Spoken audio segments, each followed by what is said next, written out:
Let's be real for a minute. Expenses crop up that you weren't planning on. Right now, the expense that we have is $1,700 for a car repair. And sometimes, no matter how much you budget, you still feel broke, especially when you have an unexpected $1,700 car repair. It's kind of like your money is disappearing faster than you can make it. And while I have $1,700 that's walking out the door on something that's not even remotely fun, I also don't feel broke about it. I feel broken up about it, but not broke. Because a lot of times it's not about how much money that you make, but about how you manage the money that you make. You'd probably be surprised at how many people that make six figures and still feel broke. They're living paycheck to paycheck, wondering how they're going to make ends meet. Being broke isn't just about how much money that you make. It's about your spending habits, your mindset, and whether your money is working for you. So if you're constantly stressed about money, ask yourself the following questions. Are you living paycheck to paycheck? Are you spending money on things that you don't value?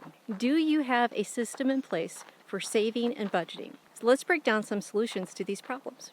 Let's start with a budget and what's called a zero-based budget. All a zero-based budget means is every dollar that you make has this particular job. Its job could be to go to your savings account, to go to your emergency fund account, to go to your sinking funds account, or to pay your debts, your rent, and your utilities. And of course, fun things like your food.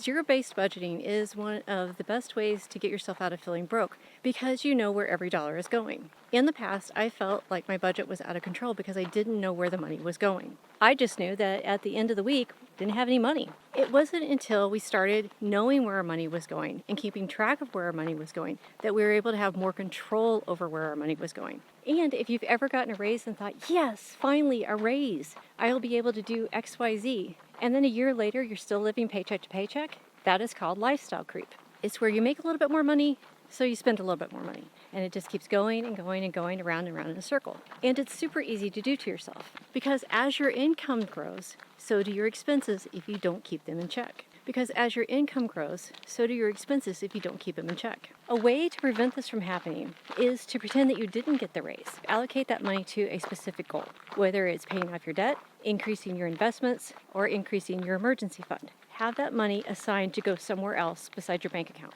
Because when that money has a direction to go in before you get a hold of it, then you don't wind up spending it on day-to-day things.